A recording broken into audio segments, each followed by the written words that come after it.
Got gun, Hulk left slot, Dixie left, T left, Mercedes, wide chip, Ricky, Fever left, 75, Katie, Omaha. We're going.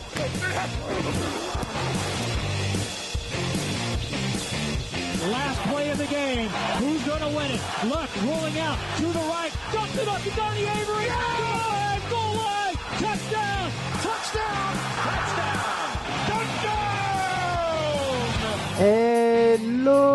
Hello, bonjour et bienvenue à tous dans l'épisode numéro 176 du podcast de Jean Actuel Mattei. Très heureux de vous retrouver évidemment pour cette grande preview du Super Bowl. À mes côtés, à ma gauche, tout d'abord c'est Raoul Villeroy, bonjour. Hello. L'homme sans équipe fixe, toujours en recherche depuis le déménagement des Chargers. C'est moi. En face de moi, Grégory Richard, bonjour. Bonjour messieurs. Un homme impliqué, on va en reparler évidemment.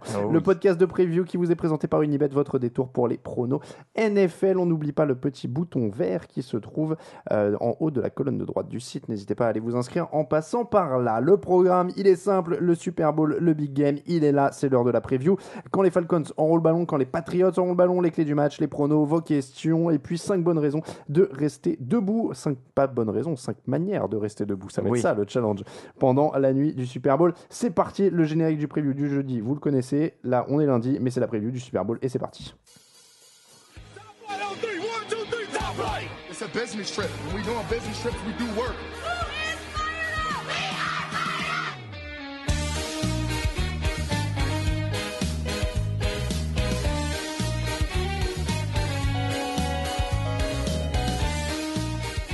Pam, pam, vous commencez à avoir l'habitude de ce générique. C'est celui qui annonce les matchs à venir.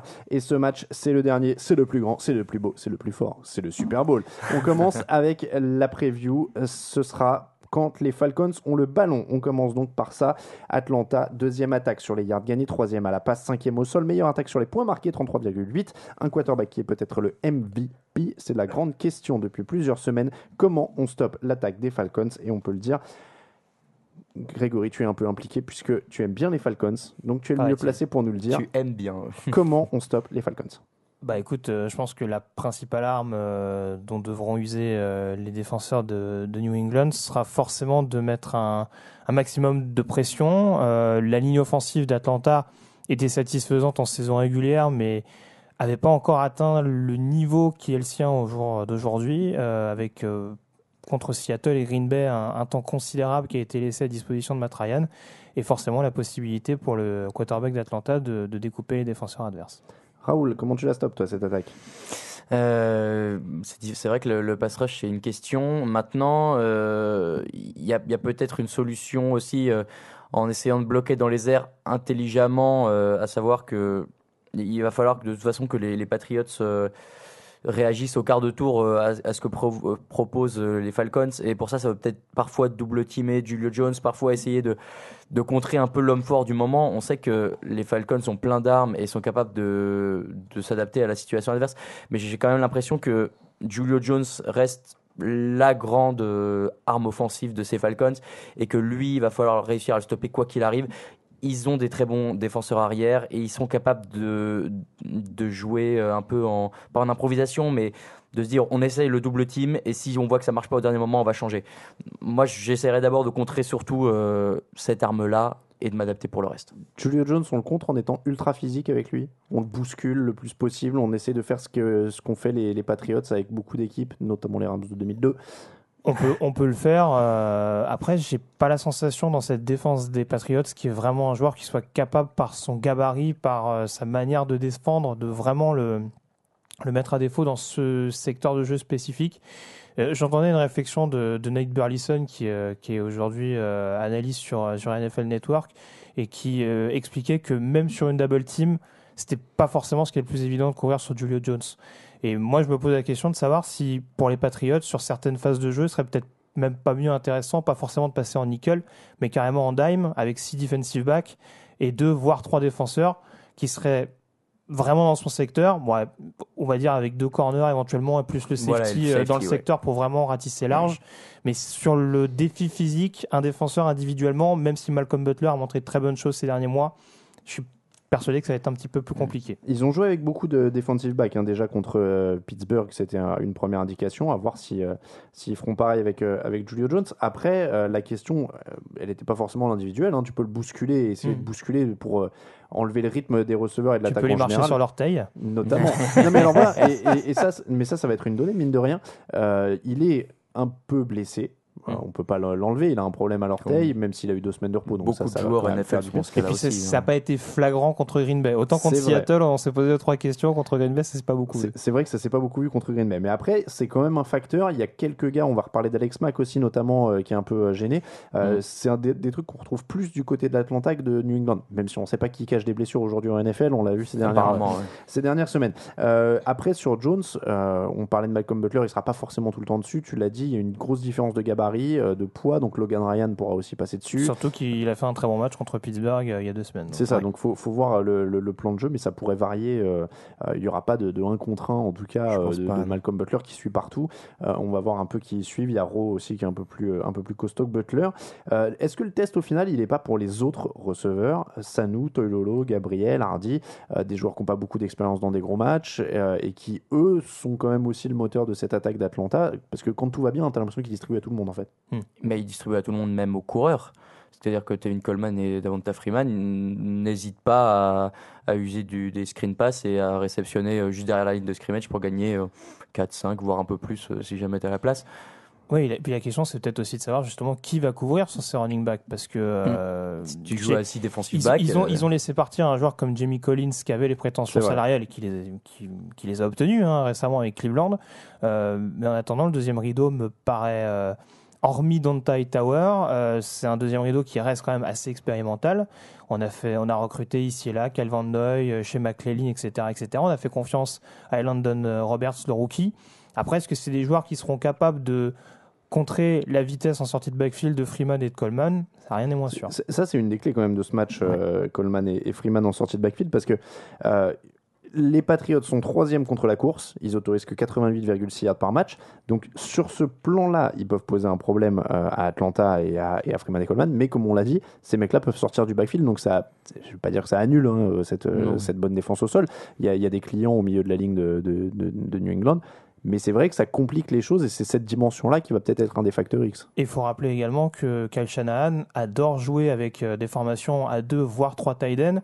Donc forcément des tight ends qui intègrent le système de bloc en zone et qui justement peut perturber derrière le run-stop adverse parce que justement il y a plus de brèches, en tout cas il y a plus d'opportunités de brèches pour les running back derrière. 54 réceptions pour Freeman, 31 pour Coleman. Ça va mettre aussi de la pression sur Pat Chung, le safety des Patriots, qui va avoir pas mal de responsabilités du coup, que ce soit au sol ou face à ces mecs-là une fois qu'ils auront le ballon dans le backfield. Il va être sollicité quasiment tout le match parce que même si, comme le dit Grégory, même s'ils font une course normale, il peut mettre des tight ends pour ouvrir des brèches énormes et de toute façon ça va lui arriver dessus à un moment ou à un autre.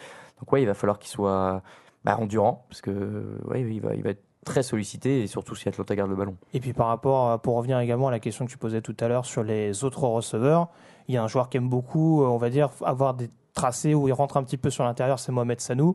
On sait que il apporte également cette culture, on va dire, du trash talking à Atlanta, ce qui était loin d'être le cas ces dernières années en Géorgie. C'est pas un bad boy, Matt Ryan. C'est pas un bad boy, Matt Ryan, non, je sais pas, il a l'air. Je sais pas. Non, mais oui, excuse-moi, je t'ai coupé. Il peut s'énerver de temps en temps, mais voilà, en tout cas, Mohamed Sanu apporte cet esprit un peu attitude, comme on aime bien dire aux États-Unis, ce côté, on n'a pas peur de l'adversaire. Et encore une fois, il s'est sublimé également en play-off. On l'a vu contre Seattle, contre Green Bay, il a fait un excellent début de match aussi. Là, très clairement, s'il n'est pas dans la rencontre, ça peut rapidement compliquer la tâche avec un Julio Jones qui va se retrouver assez isolé parce que Taylor Gabriel, on sent qu'il y a des moments où il n'est pas hyper rassurant en termes de réception longue distance. Ils ont autorisé 37 sacs cette saison. Est-ce qu'il y a un peu de place pour tester Matt Ryan, lui mettre un peu de pression? D'autant qu'on l'a dit, Alex Mack est gêné au niveau du fibula. C'est l'ancien nom du péroné, si vous êtes vieux. C'est le nouveau nom, pardon, du péroné. Est-ce qu'il y a un peu de place au niveau de la ligne? Parce qu'on l'a dit très solide, mais ils autorisent quand même des sacs. Ouais, ils autorisent des sacs. Après, je suis plus inquiet, par exemple, par Chris Chester au poste de garde droit, qui est quand même assez vieillissant et qui, en termes de protection, est pas extraordinaire. Et en effet, là, pour le coup, il va par exemple avoir un joueur comme Malcolm Brown au centre de la ligne défensive, Alan Branch également, qui est un peu plus vieillissant, mais qui fait le boulot également. Donc ça peut être un peu plus compliqué. Après, Alex Mack, je suis pas si inquiet que ça. Il est sorti pendant un jeu où on a senti qu'il était gêné, il est revenu derrière et il a fini la rencontre. Je surveillerai quand même Jake Matthews. On l'a vu beaucoup en difficulté contre Michael Bennett, contre Seattle. Contre Green Bay, il est un peu mieux contenu que les Matthews, qui connaît un peu mieux forcément. Son cousin. Donc là, il faudra voir éventuellement qui il aura à surveiller. Je ne sais pas si ce sera Ninkovic ou Flowers, mais ce sera un élément clé. Matt Ryan, 38 touchdowns, 7 interceptions, 4944 yards, 117.1 d'évaluation. Est-ce qu'il peut être déstabilisé, Raoul, ou alors est-ce qu'il est en mode Joe Flacco 2013, inarrêtable pendant les playoffs? Ça revient un peu à ce que tu disais juste avant sur le fait de prendre de la pression. Il en a pas. J'ai pas l'impression qu'il ait été très dérangé, en tout cas pendant les playoffs. Il a une super ligne. Est-ce que si les Patriots réussissent à le bouger, je t'avoue, je me rends pas bien compte de ce qu'il peut réussir. Est-ce qu'il est capable de s'échapper de la pression et d'improviser des jeux comme Rodgers est capable de le faire et l'a montré, comme des quarterbacks plus jeunes et un peu plus mobiles prennent leurs jambes à leur cou, ou même des moins jeunes comme Alex Smith, on sait qu'il est capable de courir chez les Chiefs. J'imagine mal Matt Ryan improviser et partir en courant. On l'a vu marquer un touchdown. Oui, il l'a fait quand même. Ouais. Il l'a fait. C'est une belle cote à mon avis d'ailleurs. Oui. Dit-il en passant. Ouais. Je sais pas. Mais alors après la défense de Green Bay était peut-être un petit peu moins disciplinée que celle de New England et sur l'action en l'occurrence sur l'action il y a deux défenseurs qui se font casser les chevilles sur un décalage de Matt Ryan. Bon, je miserais pas. Alors j'allais dire je mettrais pas une pièce. Je compterais pas trop sur la capacité de Matt Ryan à réagir trop sous la pression trop forte. Il vaut mieux pour eux qu'ils restent tranquilles. Bon, on rappelle quand même que Bill Belichick connaît les défis. Les Rams du Greatest Show Turf en 2002, c'est lui qui les a stoppés. Il a un plan de jeu défensif qui est Hall of Fame avec la défense des Giants contre les Bills aussi, son premier Super Bowl remporté en tant que coordinateur défensif. Et j'ai regardé les stats des Falcons sont quasiment similaires, presque au yard près à celles des Rams de 2002. C'est assez troublant, que ce soit sur les yards, à la passe, au sol. Au sol, ils sont genre à 123 pour une équipe, 120 pour l'autre. Dans les airs, c'est 296, 299. Ils marquent quasiment le même nombre de points. Ils ont quasiment les mêmes stats que les Rams de cette année-là. Ils marquent un tout petit peu plus, les Falcons. Donc voilà. Mais encore une fois, est-ce que les Patriots ont la même défense qu'à l'époque? C'est vrai. Et c'est plus les mêmes. Ils ont moins de playmakers. Après, est-ce qu'ils seront... Je dis pas qu'ils seront incapables de stopper cette équipe à des moments. C'est pas les mêmes coordinateurs offensifs en face. C'est vrai. Après, ça reste. C'était Mike Martz avec Kurt Warner. Non, mais après, c'est intéressant ce que tu dis parce qu'à l'époque, ils avaient Teddy Bruschi, ils avaient Willie McGuinness. Enfin, il y avait vraiment des très très forts joueurs, Ronnie Harrison et tout ça. Aujourd'hui, c'est Alan Branch, Malcolm Brown, Trey Flowers, Dante Hightower, Rob Ninkovic. On a l'impression que c'est une défense sans star quasiment. C'est presque Malcolm Butler maintenant, le nom le plus reconnaissable. David McCourty, ou Dante Hightower. Ou Dante Hightower, qui avait signé un très gros stop sur. Également, c'est ça. McCourty et Hightower qui avait stoppé Marshawn Lynch sur ce qu'aurait pu être le touchdown de la victoire il y a 2 ans. Mais c'est pas non plus des superstars défensives. On a l'impression que c'est plus une défense complète, forte et bien coachée en fait. Je dis pas de bêtises. Ouais, c'est ça. La somme de tous ces joueurs-là fait un total plus important que les joueurs pris individuellement.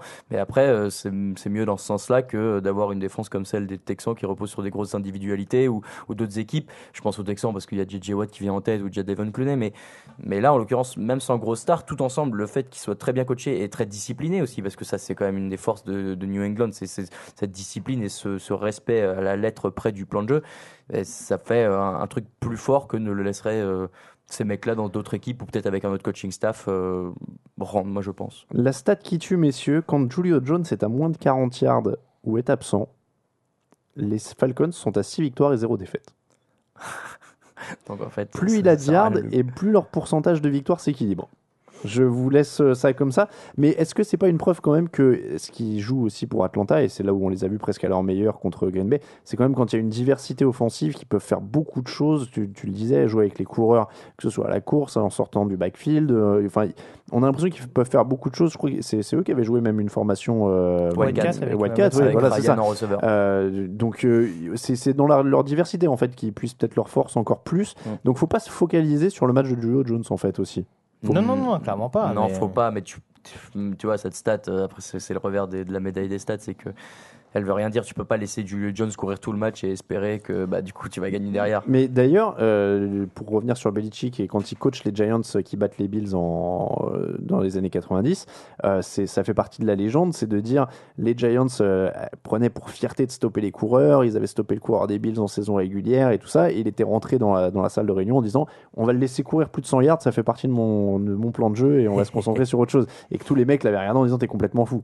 Donc voilà, peut-être qu'il a prévu de laisser 200 yards à Julio Jones, mais de les battre quand même, on sait pas. Mais de stopper tous les autres. Personne d'autre n'aura plus de 10 yards de gain. C'est ça. Bon, en tout cas, attaque très complète, on l'a dit, ça va être un vrai challenge pour cette défense des Patriots. Pour terminer, ce qui m'intéresse de voir sur cette attaque-là, c'est qu'encore une fois, on l'a vu vraiment très impressionnante en playoff, c'était un rouleau compresseur.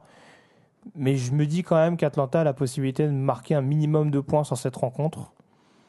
Je pense qu'à 27-28, ça peut passer. C'est la sensation que j'ai. De toute façon, on va revenir après sur le travail de la défense d'Atlanta derrière. On va en parler dans les clés du match, mais j'ai l'impression que vous pourrez dire ça des deux équipes. Oui.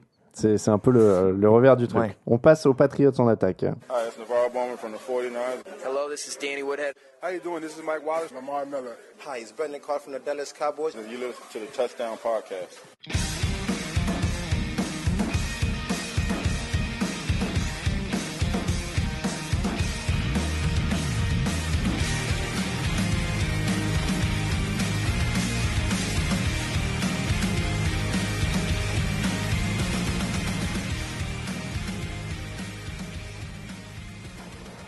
Quand les Patriots ont le ballon, c'est la suite de notre preview du Super Bowl. Messieurs, et là aussi il y a du très lourd, Tom Brady à la tête d'une attaque pour la 7e fois au Super Bowl.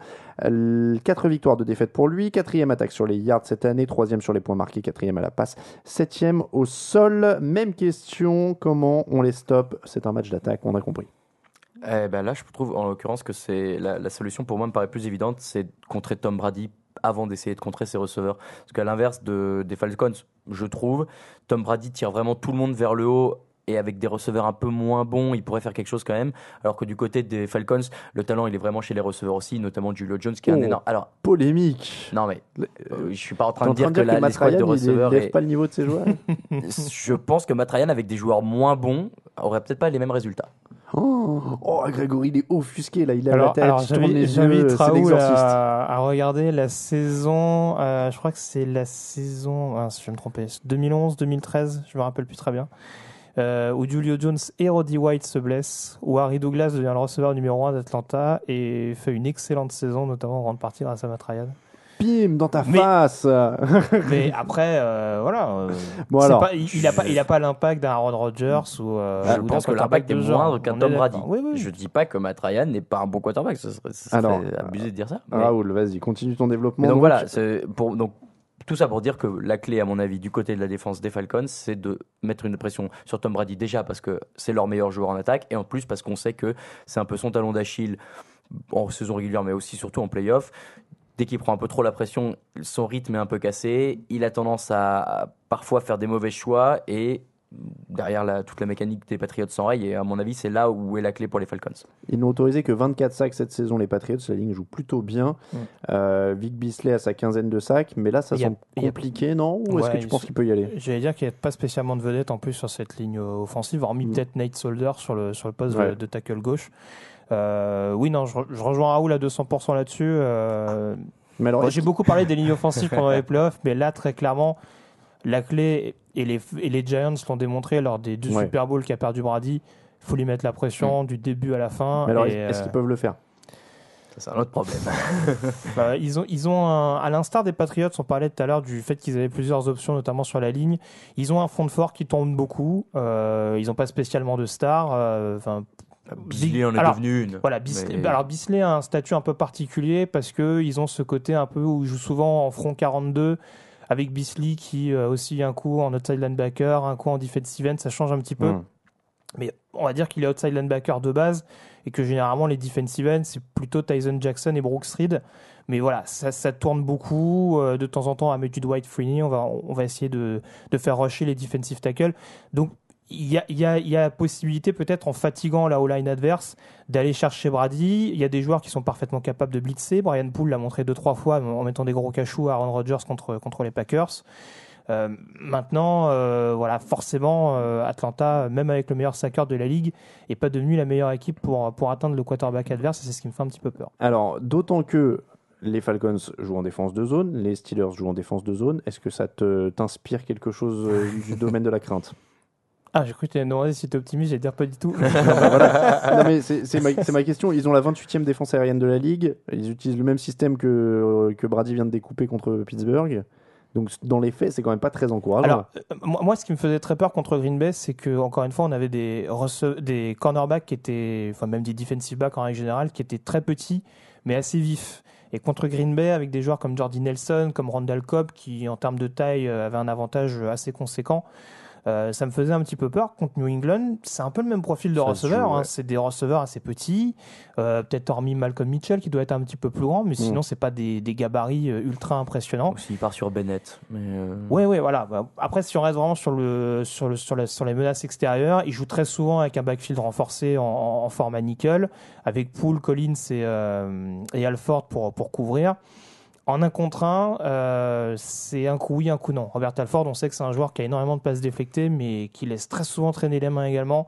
Et ça, c'est quelque chose qui me fait peur quand on va se retrouver contre Edelman, quand on va se retrouver contre Hogan, qui sont capables de jouer sur la profondeur. Atlanta a montré pendant les playoffs qu'il voulait garder l'adversaire devant lui et pas lui laisser l'opportunité justement de se faire ouvrir en profondeur dans le dos. On va voir si là ça va passer, mais c'est vrai que les cornerbacks sont pas hyper rassurants. Alors, est-ce qu'ils vont non seulement avoir à lancer beaucoup de ballons? Parce que la clé, est-ce que ce serait pas finalement de courir? Alors, je sais que je radote avec ça sur les Patriots, mais ils ont le Garrett Blount. Les Falcons ont une défense dans la moyenne au sol, un peu plus de 100 yards par match. Ils sont vraiment pile au milieu de tableau. Je vois que tu souris, Grégory. Est-ce que cette stat est trompeuse, j'ai l'impression? Alors, non, mais en fait, ça me fait penser à un commentaire que j'ai vu sur le site qui expliquait que Seattle et Green Bay avaient abandonné le jeu au sol alors qu'Atlanta avait un très mauvais run-stop. Je suis un peu sceptique J'ai pas dit très mauvais, j'ai dit moyen. Non, mais ça me faisait penser à ça, c'est pour ça que je souriais là-dessus. Après, mais je pense presque que leur run-stop est le meilleur que leur pass rush. Je vais me tromper, mais... Même s'il est meilleur, est-ce que la clé pour... je vais reformuler, est-ce que la clé pour New England, en tout cas, du coup je prends de l'avance sur l'émission, mais est-ce qu'un axe de progression ou de travail ne pourrait pas être d'envoyer le Garrett Blount plein fer, parce que le Belichick a dit que c'était la défense la plus rapide qu'il ait vue cette saison en face avec Atlanta, donc est-ce qu'un des axes ce serait pas d'envoyer, quand tu veux pas aller sur les côtés voir des défenseurs rapides, tout droit avec le Garrett Blount, manger du chrono, varier un peu avec Dion Lewis, avec aussi James White éventuellement, et varier, comme l'ont fait les Eagles par exemple, qui ont battu Atlanta cette saison. Ils ont gardé le ballon pendant 38 minutes et en variant avec beaucoup de coureurs, beaucoup de types de courses différents. Et est-ce que ça pourrait pas être intéressant pour New England, parce qu'ils savent le faire, ils ont un coordinateur qui sait le faire, et des fois ils prennent des matchs complètement en main au sol, quoi. Déjà, ne pas donner le ballon à Matt Ryan, en tout cas le limiter le plus possible, c'est plutôt une bonne idée. Donc je mets presque les Patriots dans la peau justement de quand ils jouaient le Greatest Showman Turf en 2002, ou des Giants qui jouaient les Patriots en 2007, c'est-à-dire cours, confisque le ballon, quoi, et coupe le rythme de cette équipe-là le plus possible, parce qu'il y a un moment où ils vont partir, même si c'est sur 5-10 minutes, il y a un moment où ils vont réussir, mais donc leur casser le rythme le plus possible et le plus longtemps possible, quoi. Mais après, est-ce que c'est vraiment l'identité offensive des Patriots? C'est un bien grand mot, mais est-ce qu'ils sont capables de jouer tout un match en faisant courir le Garrett Blount 35 fois? Moi, je pense que Belichick, il est prêt à faire n'importe quoi tant que ça le fait gagner. Je pense que ça va se tenter. Je pense qu'on a quand même vu que Seattle et Green Bay, et là, pour le coup, ce serait malhonnête de dire le contraire, ils ont quand même très rapidement, trop rapidement peut-être, abandonné le jeu au sol. Après, les Packers l'ont abandonné en semaine 6. C'est ça. Hein. Oui, c'est vrai. Mais pour le coup, bon, alors après, ils ont tenté Ripkowski, on a vu ce que ça a donné, mais bon, bref, on va pas faire le retour sur les demi-finales. Mais je pense que Belichick va se dire, on n'a pas vu ce que ça a donné, on a nos armes sur le jeu au sol, on a un joueur qui est capable de jouer bulldozer, qui est capable peut-être de fatiguer ce run-stop adverse, même si, comme je l'ai dit, il y a beaucoup de turnover au niveau de la ligne. Ça coûte rien d'essayer et de justement éviter de mettre trop de pression sur Brady en contenant, on va dire, les joueurs, dans la poche et pour contrer le jeu à la course. Donc ça peut être une possibilité. je pense, oui, qu'il le tentera beaucoup plus que ce qu'on a vu en playoff NFC. Blount, c'est 18 touchdowns au sol et 61 yards, pardon. Donc c'est quand même un joueur dont on parle pas forcément beaucoup chez les coureurs, mais il est Est-ce un qu'on des sait meilleurs combien de cette saison. positions goal line? Mais c'est ça, c'est beaucoup de finitions. Ça, c'est la stat qui m'intéresse à chaque fois. Probablement, mais il a 1180 yards quand même. Il Oui, a cherché. Hein. Non, mais Grégory a raison pour le coup. C'est plus le finisseur. Non, mais alors après, tu rajoutes Dion Lewis qui peut à peu près tout faire, et James White, dont on parle plus du tout, mais qui a 60 réceptions pour 551 yards et 5 touchdowns quand même cette saison.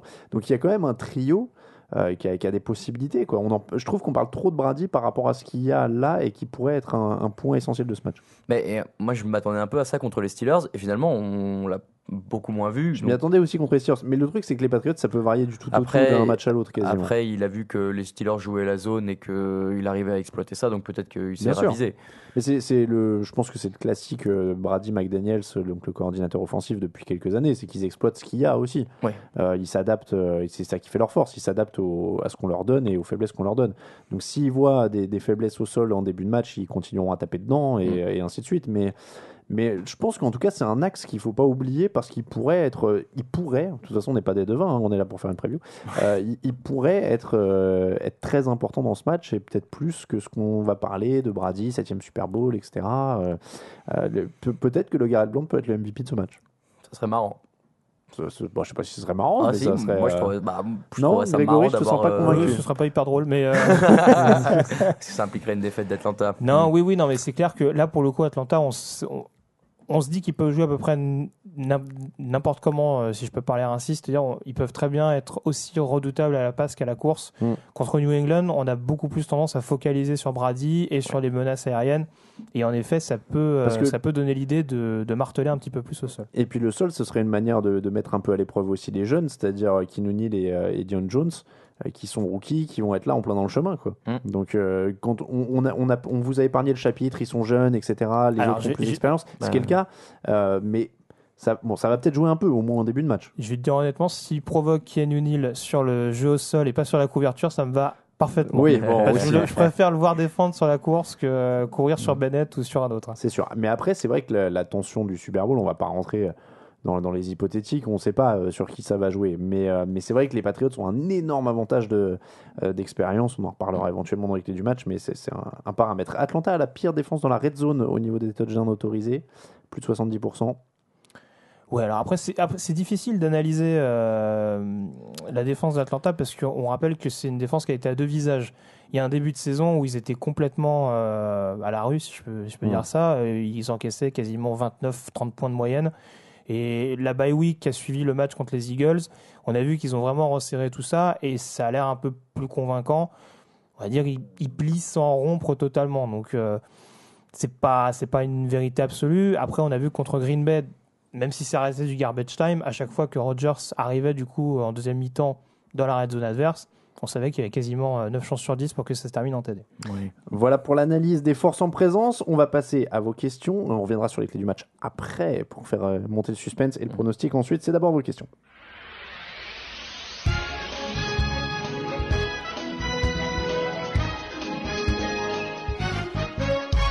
L'heure de vos questions preview du Super Bowl, c'est parti. Elles sont sur la table, messieurs. Servez-vous. On n'a pas la casquette aujourd'hui. On a tout mis sur la table en vrac. Allez, c'est parti. Grégory, à toi. Ah, j'aime bien cette question.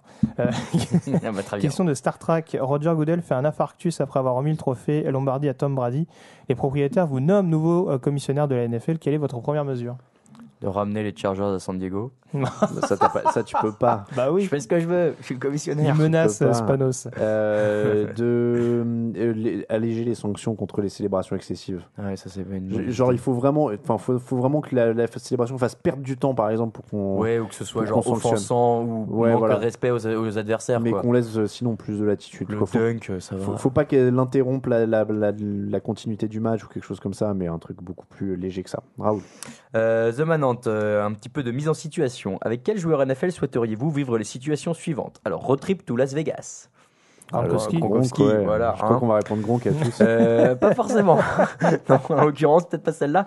Votre mariage, qui serait le témoin ? Ah oui. Andrew Luck. Andrew Luck, c'est bien. C'est bien, Andrew Luck. Attends, j'en avais trouvé un sympa. Andrew Luck, moi ça me va. Pourquoi Andrew Luck ? Je sais pas, il a une bonne tête. Moi, je sais pas. Il sourit tout le temps. Ouais, il a une bonne tête. Question suivante. Vous êtes condamné à 2 ans de prison, votre copain de cellule Gronkowski. Oula. Ouais, mais ça dépend dans quelles conditions. Tu veux qu'il te protège ou... Ah ouais, bah ouais, qui te protège. Bah du coup. Ouais, Gronk, ouais. Ah non, du coup, je mettrais bien un lineman défensif. Pas Ron Hernandez. Bah c'est ça, tu vois. Non, bah non. Alors, Hernandez, c'est tendu quand même. Michael Bennett. Oula. Ah ouais, un mec Ah oui, comme si, ça. Tu vois, Michael Bennett, moi toi, tu personne veux n'ose parler m'attaquer. culture en prison, toi. Si, Ça, si, mais si c'est ton pote, ouais, Michael ouais, c'est Bennett, ton pote. c'est pas mal. Ah, ouais, Et enfin, ouais. un dîner en famille. Michael Bennett ou Faut Gronk. l'écouter, Michael Bennett, quand même. Vous êtes mignon. Mais... Le dîner en famille, bah Tom Brady, voilà. Dîner en famille. Ouais, non, Tom Brady. Si. Ouais, il est Matt chiant. Ryan, Il le est- genre idéal. C'est trop parfait. Bah ouais, justement, c'est On genre va pas le en dîner famille. en famille. Aaron Rodgers. Aaron Rodgers, ça va, oui. Il a l'air de cultiver les bonnes relations familiales. Ouais, sûrement, ouais. Question de Tarkaline. Je n'ai rien contre New England, mais va-t-on assister à une new triche ou des questions litigieuses après la saison? Plusieurs équipes cachent des blessures comme Richard Sherman, Bell et autres. Que va faire Goodell après ses omissions de blessures de joueurs, voire du staff qui était au courant? Alors, il faut arrêter avec les Patriots. C'est pas, ils en ont gagné 4-1 du coup avant. Voilà, donc il n'y a pas. On va pas rentrer à chaque fois. Et ils se sont fait choper, comme les Falcons se sont fait choper pour avoir mis du faux bruit dans leur stade à une époque, si je dis pas de bêtises. Non, je vois pas que tu Voilà. Donc voilà, mais On n'a pas perdu un quatrième tour pour ça. mais je pense que c'était un 4e tour en plus. Tu vois, je me Je rappelle crois plus. que c'est un 4e. Mais tu vois, je pense que ça serait arrivé aux Patriots, ça aurait fait un bruit multiplié encore plus que Ah c'est oui. le cas de le dire. Mais donc parce que dans les faits, les Falcons mettaient quand même du faux bruit dans les enceintes pour perturber les équipes adverses, ce qui est pas anodin mine de rien. Bah, ce qui est même interdit, non? Non, c'est interdit, ils ont été sanctionnés. Ah, voilà. Mais du coup, ce qui est pas anodin, et je veux dire, les Patriots auraient fait ça, on les aurait défoncés, et là, personne n'en parle pour les Falcons. Pas anodin, c'est qu'il n'y a pas assez de bruit dans le Georgia Dome. Moi, c'est ça qui m'a Oui, perturbé bah, dans ça, cette histoire. Si vous n'arrivez pas à faire du bruit dans un Ah dôme, bah ça, écoute. Bon, le nouveau stade peut-être permettra d'avoir un peu plus d'écho. meilleur acoustique. Allez, Faut espérer. Grégory. Question de Clems. Belichick et Patricia ont choisi de jouer quasiment tout le match contre les Steelers avec 5 defensive backs. Est-ce que vous les voyez faire la même chose contre les Falcons? Bah, bien c'est vu ce qu'on a dit. Voilà. Ouais, c'est une bonne idée. Raoul. Senskiaka, c'est plus une proposition. Par que- contre, quand on dit Patricia, pour les gens qui nous découvrent avec le Super Bowl, évidemment, c'est Matt Matt Patricia, Patricia. le coordinateur défensif, pas votre tante Patricia qui est venue au dernier Noël. Euh, donc plus une proposition de Senskiaka qui nous dit que la dernière fois on a parlé de Future, le rappeur d'Atlanta. Donc sa proposition, si Atlanta gagne le prochain Super Bowl, eh ben on met du Future à la fin du podcast. Je sais absolument pas ce que c'est en fait, moi, du Moi non futur. Mais donc, si, mais c'est le gars il- qui sortait avec dit- la femme Oui, de mais la musique, Russell oui, Wilson. ça Ouais. je connais pas. Il dit pas à la fin de sa question, Future. plus pour l'auditeur Si, jeune. c'est les tout à fait auditeurs pour faire jeunes. plaisir à la population entre guillemets jeune du site. T'as vu un peu comment on se fait vieillir? Ouais, mais c'est pour ça que j'ai pas trop voulu le En dire. même temps, parce que t'as l'âge bon, de Joe Flacco. Hein, donc, C'est du vrai. coup, Oh, C'est vrai. C'est à moi du coup? Ouais. bah oui. El Monge, Houston Energy Stadium, 5 février 2017. Le match du Super Bowl vient de s'achever. Vous êtes Tom Brady et Roger Goodell vous adressent quelques mots en vous tendant le trophée. Que lui dites-vous? bah, tu t'es trompé. Je suis pas Matt Ryan. Ou alors, moi j'essaierais de faire une blague. Là, du coup, j'en ai en français, mais en anglais ça marche pas. Sur, bah tu t'es pas dégonflé pour venir ou un truc comme Oh ça. là tu vois. là, ouais. Oh Ah oui. Ouais, moi je mettrais une petite vanne, un truc comme ça, Moi, tu vois. Je suis trop poli, moi j'oserais rien dire. Oh. Je me- Si, moi, Je sais pas, après si je suis Tom Brady, que je suis millionnaire et que je m'en fous, c'est vrai que peut-être tu dis, je sais pas. Parce que si personne l'entend vraiment, après le problème c'est Bah que t'es si, filmé, tout le monde si. va le voir. Ah bah Bah si, oui. il Ah, au dit un micro. petit discours. Ah, ouais. mais au micro. Ah, non, Merci à Roger Goodell de Moi, pas je s'être croyais- dégonflé pour venir me mais donner non, le trophée. moi je croyais que c'était, tu sais, genre à l'arrache, tu lui tapes sur l'épaule en faisant un petit suck it bitch, tu vois. Bah, oui, voilà, tu peux l'insulter, là, tu t'en bon. Ah non, après, il y a les gens, ils lisent sur les lèvres et Mais tout. c'est ça, c'est pour ça que je disais ça. Là, tout le monde te regarde. Donc, Bah alors, tu me menes. non, mais tu la joues poli, tu prends le. Je sais plus Et comment oui, on tu dit. prends le trophée, tu dis qui que vous soyez, merci. Voilà, GG, good game, voilà. voilà. Alors, question de Boston Forever. Salut l'équipe, un petit prono sur le nombre de free and out et de punt dans ce match. Si vous deviez trader un quarterback dans une équipe qui en manque, genre les Bears, plutôt Garoppolo ou McCarron? Donc, Attends, il y avait deux questions là, non? Alors, regarde. Alors, le nombre de free and out et de punt durant le prochain Pour Super les Bowl. deux, ah, franchement, Au total, ouais, ça après, peut oui. finir vers 7, 6, 7, 8. Ce serait beau. Tu vois 6, 7, 8 punts pour New England? Ah, que pour New England? Ah Moi, non, j'ai tu pris disais pour les tout deux. match. 7-8 en tout. Ah, mais putain, vas-y, il est fou, lui. Mais lui, 7-8 en tout, ouais. Ouais, ce serait Ouais, bien. ça me paraît pas mal. Et alors, du coup, si vous deviez trader Garoppolo. un quarterback, Ouais, McCarron ou Garoppolo? Garoppolo, ouais, je pense qu'il est plus bankable. Rostokovic, une question que je me pose depuis longtemps. Pourquoi ne voit-on pas plus souvent de jeux truqués comme celui des Pats contre les Steelers avec Brady qui reprend une passe? Arrêtez de dire que ou- les Patriots truquent des trucs. Ou voilà, il semble que ce type de jeu est très efficace. Tous les trick play, fake Bah, punts et tout. Les coachs sont un peu timides. Je pense qu'au-delà d'être timide, c'est qu'ils sont quand même moins entraînés pour ce genre de truc ou. Oui, non, mais c'est vrai que ça devient pas la norme, mais il y a l'effet de surprise qui joue, donc c'est vrai qu'il y a aussi ça. Parce mais que si c'est raté, tu passes quand même pour un pitre. Hein.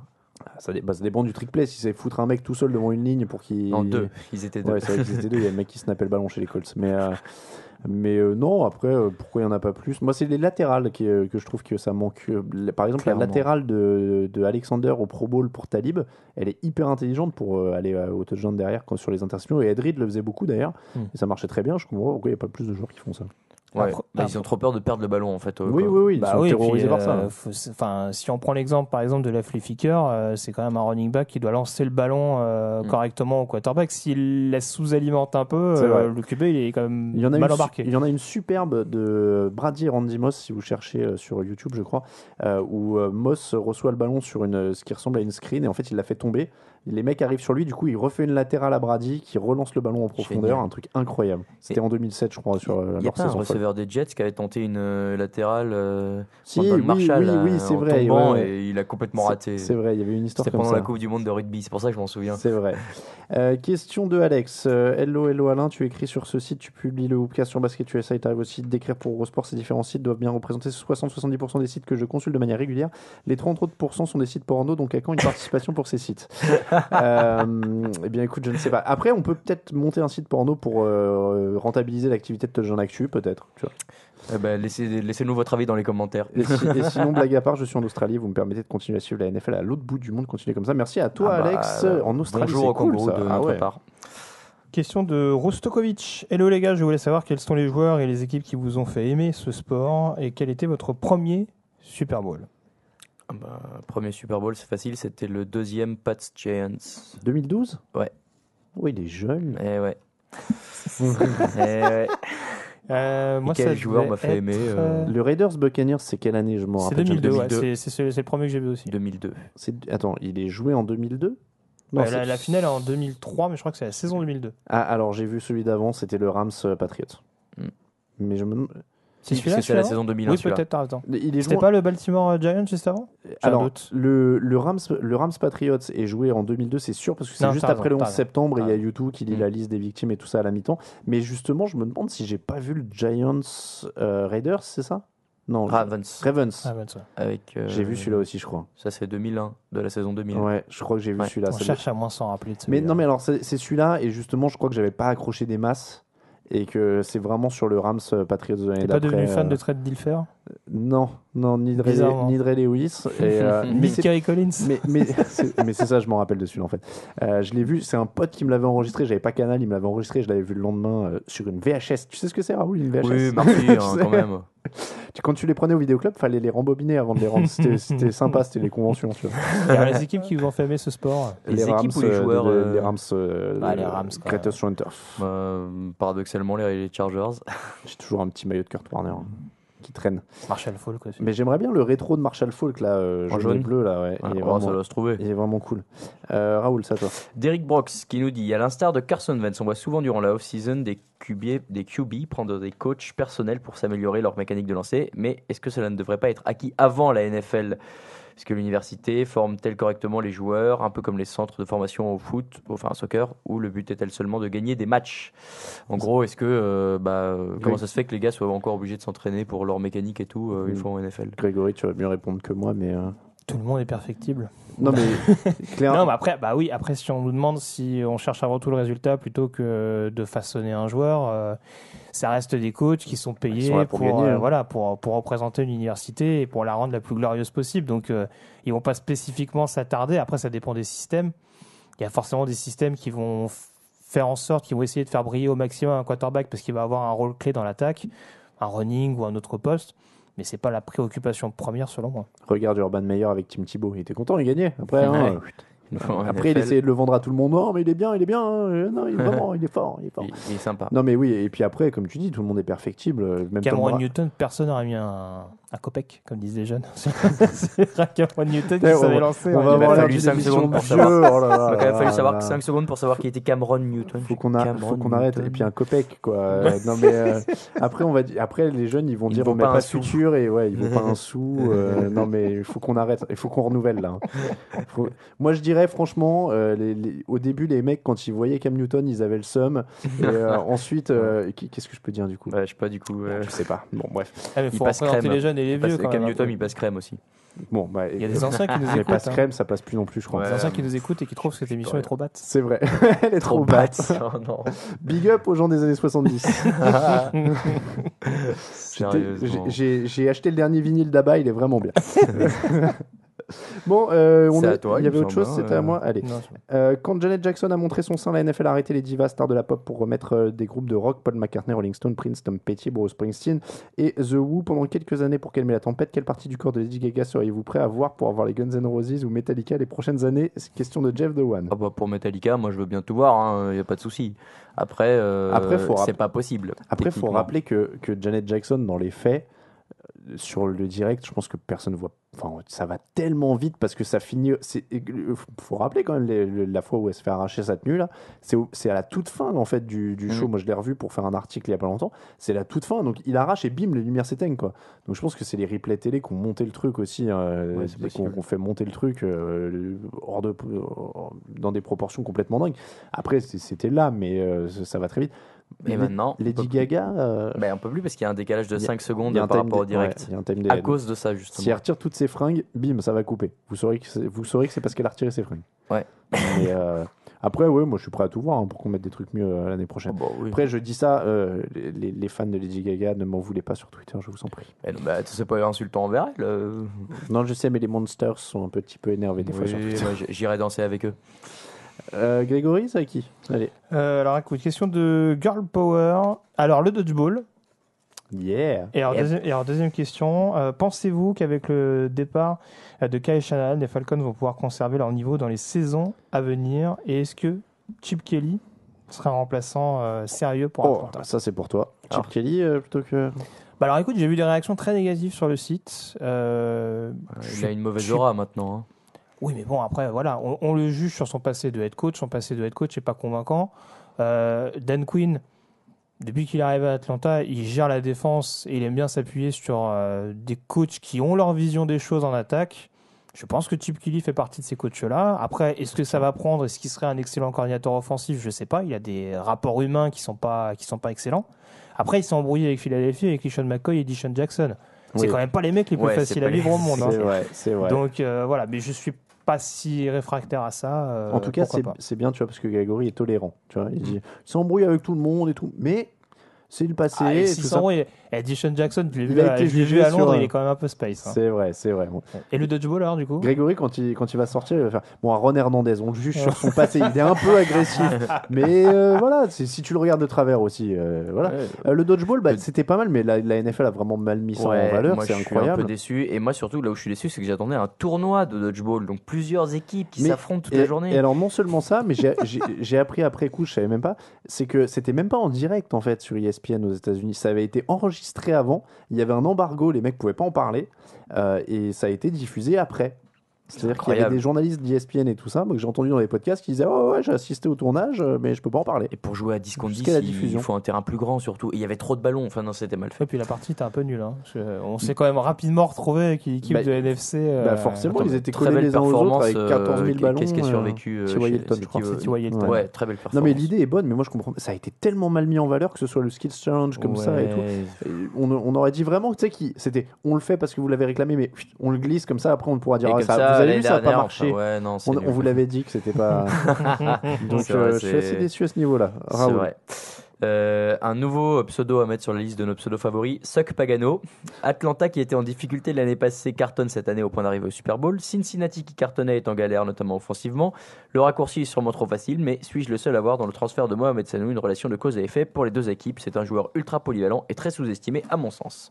Alors il est sous-estimé, mais moi j'étais assez mitigé sur son arrivée à Atlanta, mais je pense pas que c'est seulement ce paramètre-là. Pour le coup, un joueur comme Marvin Jones, je pense, a eu un impact encore plus important à Détroit que ne l'a eu Sanu à Atlanta. Donc je mettrais peut-être ça plus sur le départ de Jones. Je te vois rire. Oui, parce que j'ai lu la question d'après qui est fabuleuse. Vas-y, en fait. Toi, tu as donné ton avis sur Mohamed Sanu? Non, vas-y. Non, très bien. Alors, j'aime bien ce joueur, mais. Une question de Boston Strong qui est assez intéressante. J'ai remarqué un truc, à chaque fois que les Patriots gagnent le Super Bowl, c'était contre des équipes à nom d'animaux. Les Rams, les Eagles, les Seahawks, les Panthers. Une chance que l'histoire se répète face aux Falcons, pour l'interrogation. Parce que si on y pense, New England au Super Bowl contre des équipes au nom d'oiseaux. 4 victoires, Rams, Eagles, Seahawks, Panthers. C'est pas un Panthers, les oiseaux. C'est un animal. Ouais, mais il a dit des noms d'oiseaux. Et une défaite face aux Bears et 3 face à des équipes sans nom d'oiseaux, Giants, Packers. Il a marqué nom d'animaux. Hein. Ouais, mais là, regarde. Bah oui, mais après, il a mis nom d'animaux. Ah oui, oui. Bon, toujours est-il que contre les animaux, ils gagnent. Surtout non, si quand c'est les des Bears ont oiseaux. perdu. Ouais, mais surtout si c'est des oiseaux. Alors que quand c'est des riens, eh ben, ils perdent. Ils ont un bilan de 4-1 contre les animaux et 0-2 contre les Giants. Attends, c'est hyper intéressant. Non, mais en vrai, moi je trouve ça super bien. Tu veux pas admettre que ton équipe est en danger à cause de cette stat, c'est tout. C'est ça, Non, mais par contre, pour le coup, toutes les stats de New England vainqueurs. Hein. Il y a l'histoire y du penser. maillot, il y a l'histoire. C'est vrai. Ah oui, c'est vrai qu'ils jouent en blanc. C'est fou ça que 11 des 12 derniers vainqueurs étaient en blanc. C'est le symbole de la pureté. Il y a l'histoire du parallèle avec la saison de 2003 aussi. Non, c'est en 2003, j'ai cru entendre parler de cette histoire. Où ils faisaient un comparatif avec le bilan qui était le même en saison régulière, où leur première défaite c'était. Ah oui, les Bills. C'était etc. une défaite contre les Bills sans avoir marqué de points. Il y avait tout un tas de parallèles pour expliquer qu'ils allaient de L'histoire se nouveau gagner. répète. Les Français sont champions de handball, Roger Federer gagne. Bon, on a reculé dans le temps. Question un peu perso, mais pas trop pour terminer. Depuis combien de temps vous suivez la NFL et vous souvenez-vous de votre premier match? Bon, on a dit les premiers Super Bowl, le premier match. Moi, c'est moi, je ça. me rappelle. Moi, c'est le premier match. Auckland Buffalo, 2002. Eh ben. Moi, Drew Bledsoe contre Rich Gannon. Ouais. Au-delà du plaisir de voir le Super Bowl en live dans le stade, plus facile de suivre le match sur un écran dans le canapé ou en zone journaliste dans le stade. Il n'y a que toi qui l'as vécu, donc. C'est pas, vous l'avez fait à Londres après, mais c'est pas le Super Bowl. C'est différent, quoi. Ça dépend ce que tu as tendance à faire suivre le match, parce que quand tu y es, t'as vraiment que ça et tu as les stats qui tombent en direct et tout. Quand tu es derrière ta télé, c'est mieux quand t'es pas tout seul, donc tu parles avec d'autres gens. C'est très différent, c'est dur à comparer. Sur ton portable. J'ai tendance à manger de manière moins coupable dans la tribune. C'est vrai, parce que c'est gratuit. C'est gratuit. Merci pour tout votre bon travail. Félicitations à Raoul pour la gestion de l'intérim sur le podcast. Attention Alain, ça pousse derrière. C'était une question d'une pierre de Coubertin. Merci. Mais pousse pas trop. Très bon. Non, je ne pousse pas, mais très bon pseudo aussi. Pousse pas trop, je suis bien assis. Voilà pour les questions. On passe à quoi du coup nous attendez. Au Paris. Je fais Non, les top 5. Les top 5. Top 5, messieurs. Actu, analyse, résultat, toute l'actu de la NFL, c'est sur touchdownactu.com.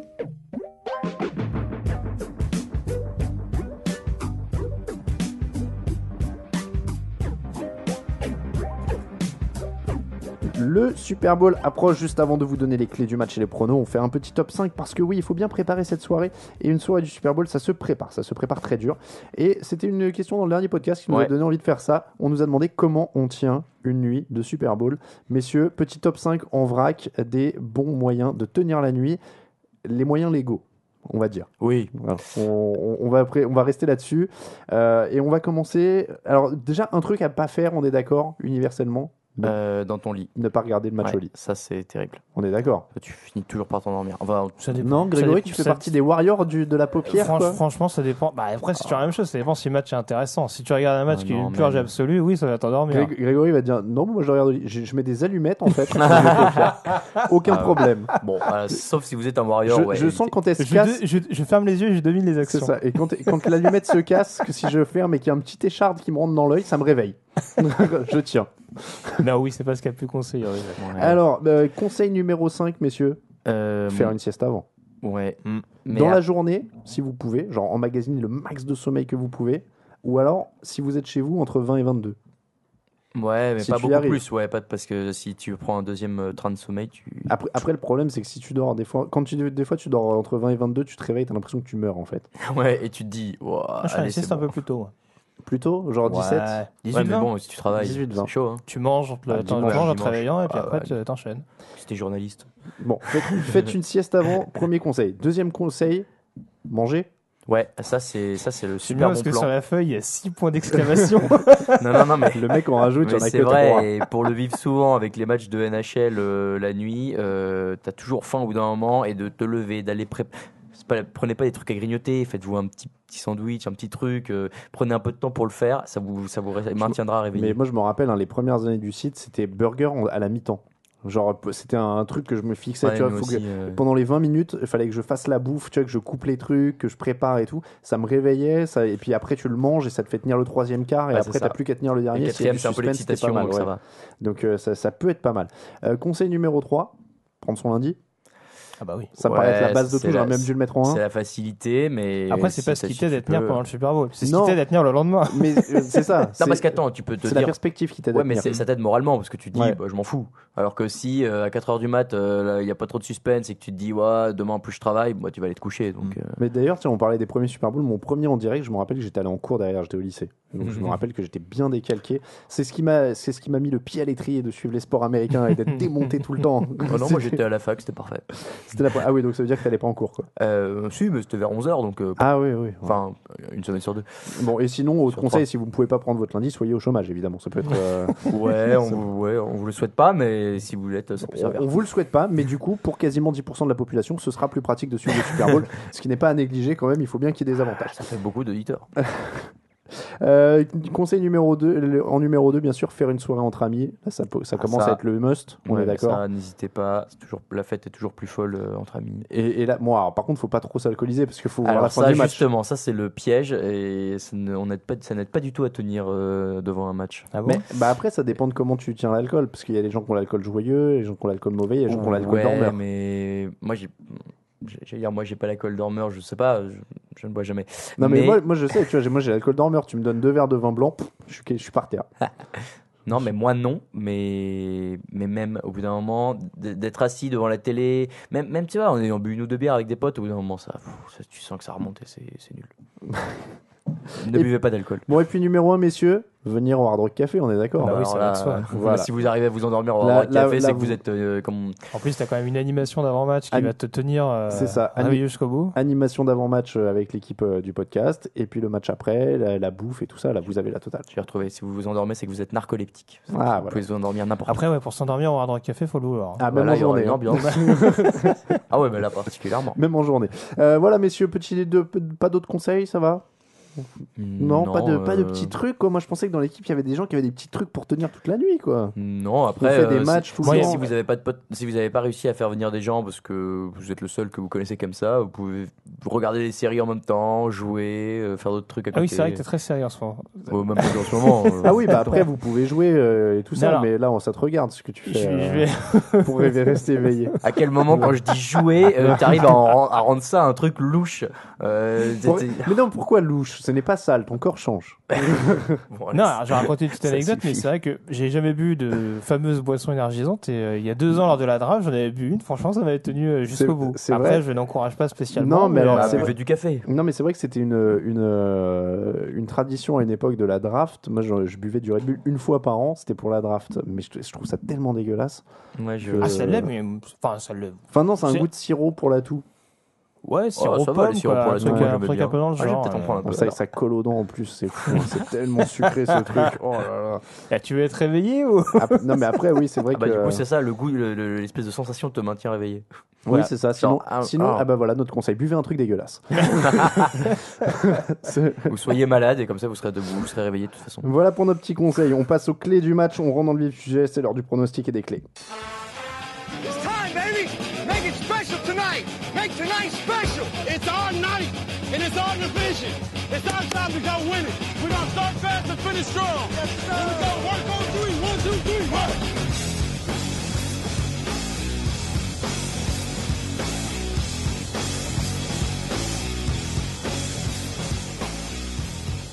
Les clés du match, le pronostic, c'est le grand moment. Et oui, en même temps, il y a la samba qui est partie. Je suis désolé, j'ai appuyé sur deux jingles en même temps. Mais c'est pourquoi? C'est parce que, 1, c'est la fête. Et puis 2, excusez-moi, mais parce que j'ai les résultats des pronostics et ils sont impitoyables. 2 pour Alain, 2 pour Raphaël, 1 pour Raoul lors des finales de conférence. Ah oui, donc 4, 4 et 2. Voilà, c'est ça. Ah oui, 4 points, 1 point. Et... Donc, Raoul, 166 points, Raphaël, 178 points et moi-même, 179 points.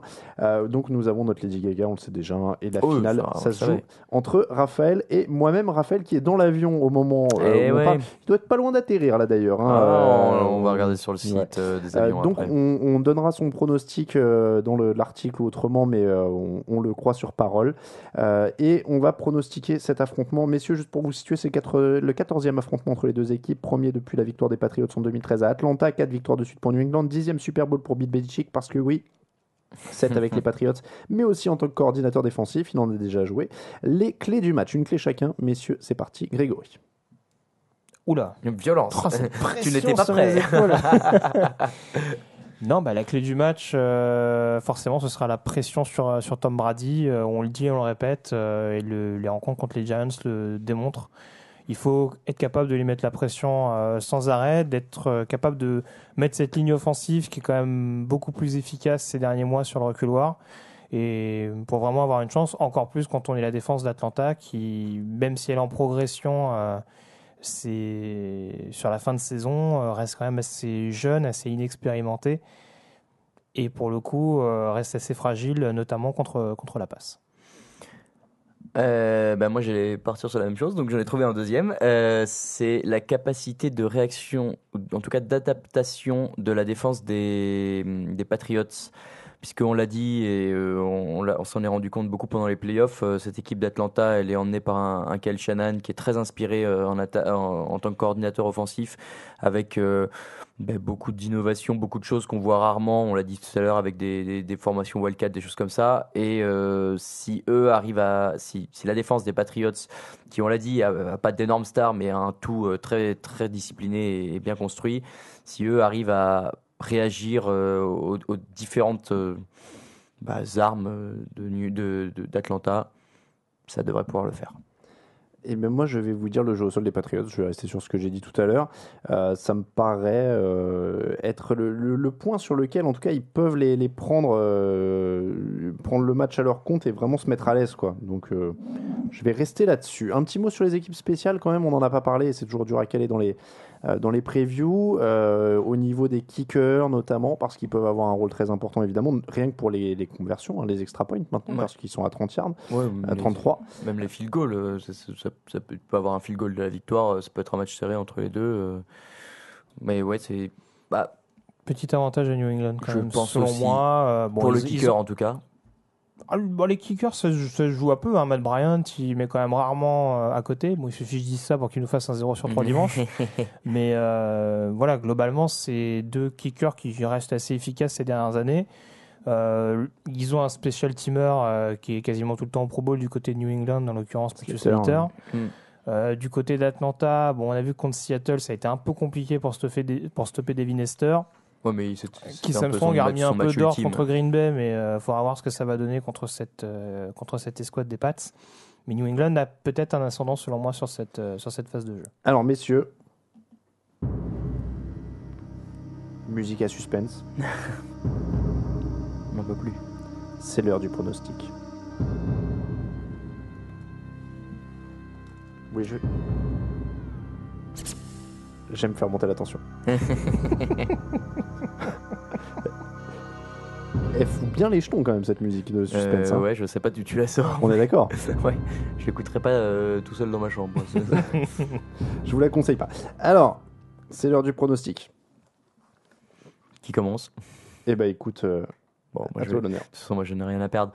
Ah bah non, attends. Donc, oui, c'est vrai ça, parce que du coup, Raphaël, il va pouvoir s'aligner sur mon pronostic si je... Ah, moi je m'en fous, après tu me diras, il n'a pas le choix. Est-ce qu'il se serait pas de toute façon aligné sur ton pronostic ? Il n'a pas le choix s'il veut gagner. Donc comme c'est celui qui est devant... Il pourra décider de... Ou alors il pourra décider de deuxième. C'est le mec qui tente rien. Alors je vais pronostiquer en premier puisque je suis devant. Allez. Je vais dire les Patriots.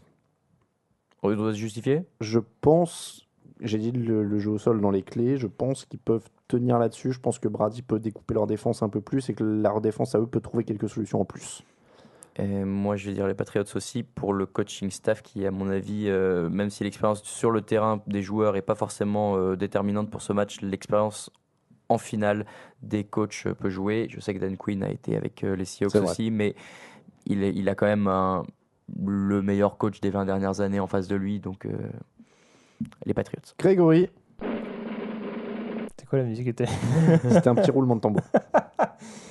Bah écoute, non, je vais rester sur les superstitions. Moi j'aime bien. Je n'aime pas jouer à Atlanta, donc je ne jouerai pas à Atlanta. Donc les Patriots pour tout le monde. Donc les Patriots de très peu.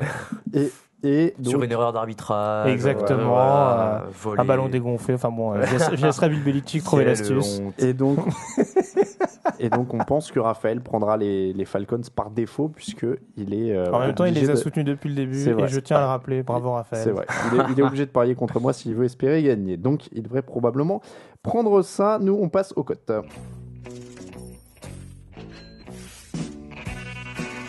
Actu, analyse, résultat, toute l'actu de la NFL, c'est sur touchdownactu.com.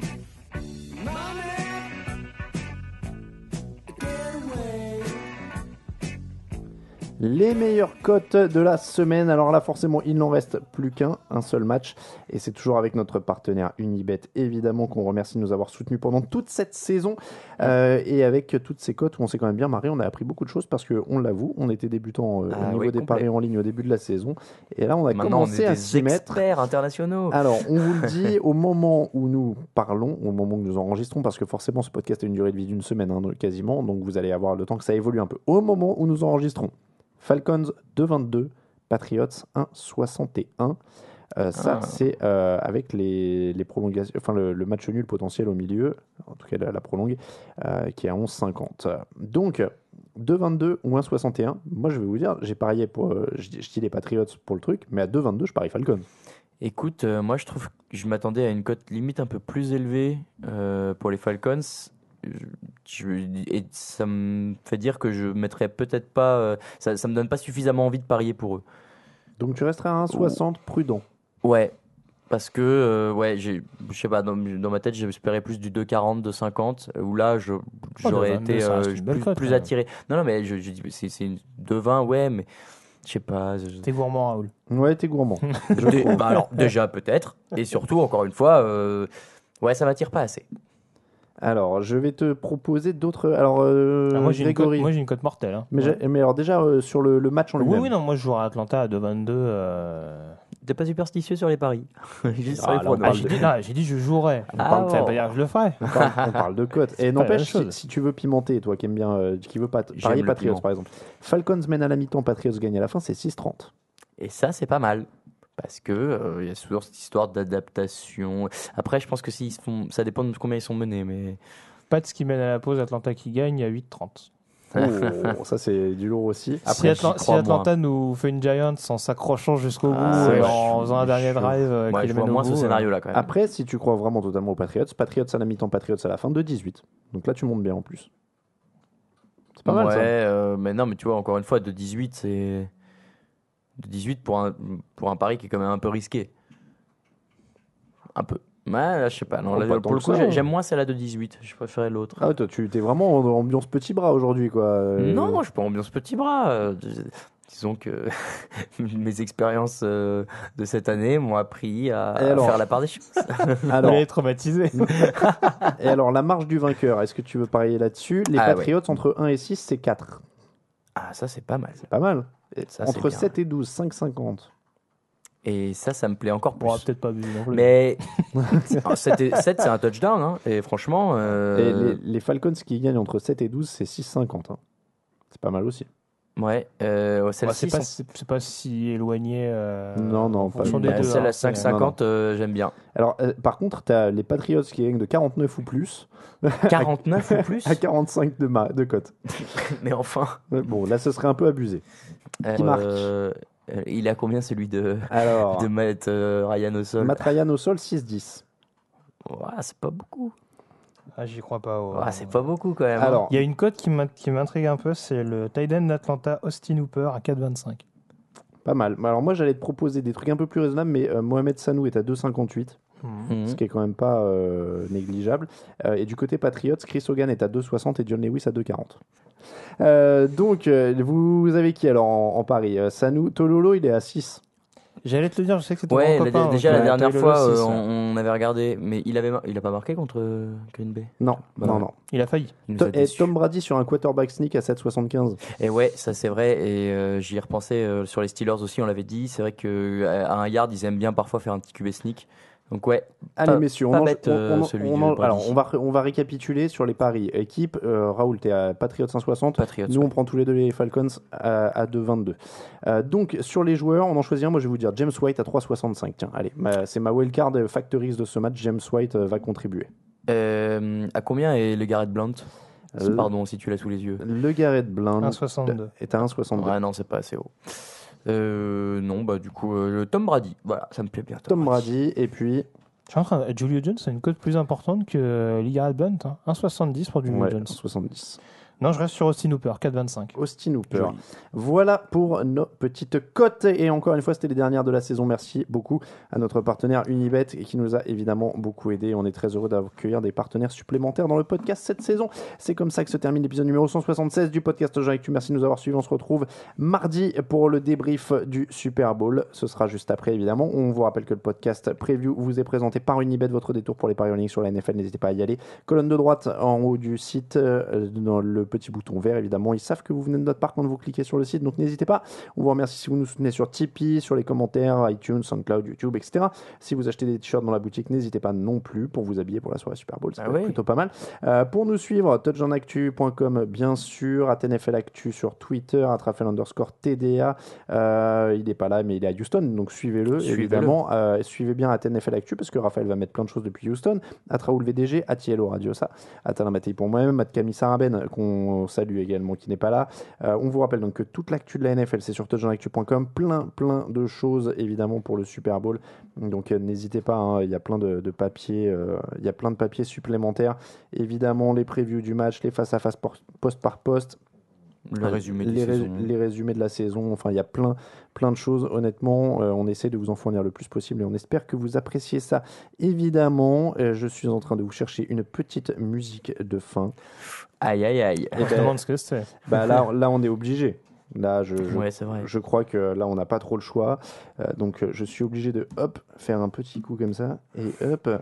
Et là. En plus, il y a une intro où elle parle. Mince. Bah, je n'entends pas. Non, mais on n'a pas envie de l'entendre parler. Non, attends, vous savez quoi? Oula. Non, je sais. Rebellons-nous contre la NFL. Attends, j'ai une idée. On va faire ça plutôt. J'ai peur quand il dit ça. Non. Regarde. Tu vas adorer. Ah, si je vais adorer. Tu vas adorer. On va faire contre-programmation, on est d'accord? Ah bah oui, de toute façon... Ah ouais, j'entends un peu, mais j'ai reconnu. Ça ressemble beaucoup à la film de... Alors, du coup, on la refait, tu vois. On va la refaire proprement. Mais je pense que c'est pas mal. On va se dire au revoir là-dessus. On va laisser James Hetfield crier un bon coup, d'accord? Ça me va. Merci beaucoup de nous avoir suivis dans ce podcast preview. On espère que vous allez passer un Super Bowl. Amusez-vous très très bien. Et c'est parti avec notre contre-programmation. Ciao, ciao!